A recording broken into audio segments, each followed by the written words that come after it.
Today we are going to be discussing literary language, elements of plot, and literary characterization. The first things you need to know are the basic terms in literary language.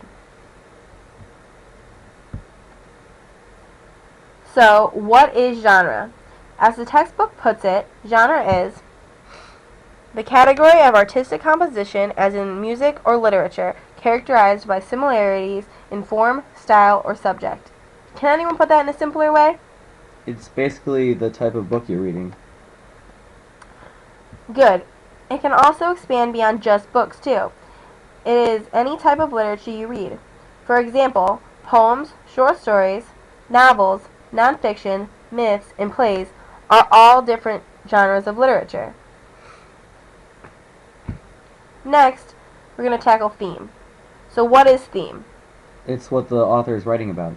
Yes, it is the point he is trying to get across to his readers. Theme is considered the general idea or insight about life a writer wishes to express. What is the author trying to tell you? Is there something he wants you to understand? Another important term you need to know before diving into a piece of literature is setting. So what would you say that is? Where the story takes place. Right. It is the place and time at which a novel, play, etc. is happening. Some examples might be an abandoned warehouse on June 13th, 2004, or even a castle on the hills of Scotland in the 1990s. Every story has to have a setting and a plot. Plot is the struggles and happenings in the story. There are several different elements to plot. Can anyone name some of them?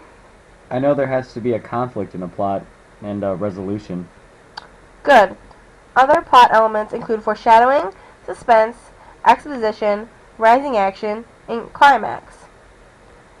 Now we're going to look at each element closer. The elements of plot are the arrangement of ideas and/or incidents that make up a story. We're going to look at conflict first. Conflict is simply the struggle between opposing forces.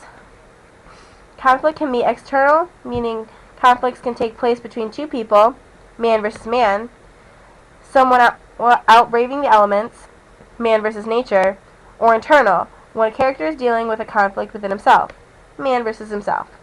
But can anyone tell me why a story needs conflict? It makes the story more interesting. A story would be really boring if nothing happened. Yes, stories thrive on conflict. Almost everything thrives on conflict. When you're watching, say, Jersey Shore, you like it because of the drama and the conflict the main characters cause.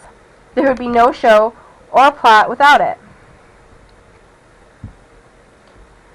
Other elements that make a plot worth reading or even watching are foreshadowing and suspense. Foreshadowing is when the author clues the reader into something that will eventually occur in the story. Foreshadowing can be explicit, meaning it is obvious, or implied, meaning it is disguised. Suspense is the tension that the author uses to create a feeling of discomfort about the unknown. Does anyone have an example of suspense? Like when you're watching a scary movie and you don't know when something is going to jump out at you. Right. This also follows a certain structure. Every plot tends to follow this in any story, movie, or TV show. It begins with exposition. Exposition is the background information regarding the setting and characters and plot. Rising action is the process the story follows as it builds to its main conflict. Climax is the significant turning point in the story that determines how it must end. Falling action is the sequence of events leading up to the end. And the resolution is the conclusion when the conflicts are resolved. But what is a story without characters? So next we're going to look at the choices an author makes to reveal a character's personality. So what makes a character?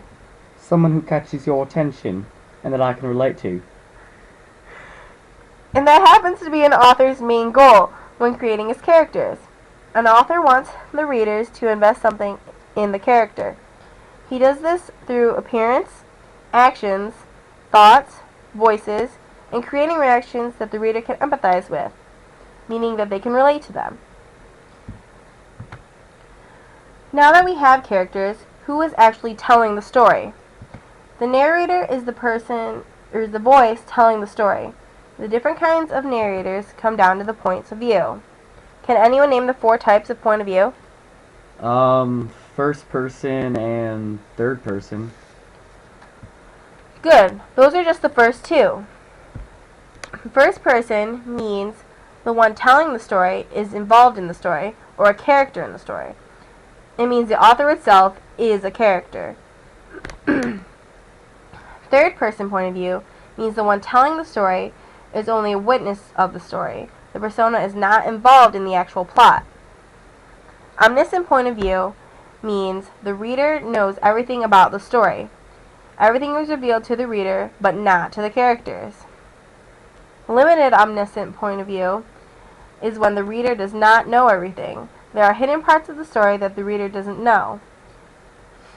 In every story, there is a protagonist and an antagonist. So, who is the protagonist? The good guy in the story. Yes, the protagonist is essentially who the story revolves around. They often are the main character or the hero, but this character is not always obviously identified. Also, he is the character the readers are supposed to empathize with. Well-written protagonists are well-rounded characters. Does anyone have an example of the typical protagonist? Harry Potter, because he's the main character and everyone can relate to him. Does anyone know of a protagonist that is not the typical hero? Hamlet, because he's plotting a murder, but we are still sort of rooting for him. Exactly. On the flip side, we have the antagonist, who is typically considered the bad guy, but is simply the character causing conflict with the protagonist. Using the same examples, who are the protagonists in the story? Well, Voldemort, because he's the one Harry is fighting. And in Hamlet, his uncle, Claudius, is the antagonist. He is the one who killed Hamlet's father, so he started the conflict. Great examples. There are also other characters aside from the main ones as well. There are minor characters. They provide support for the main characters. Static characters are characters that remain the same throughout the entire story. And dynamic characters, they change in a profound way during the plot. Does anyone have any questions?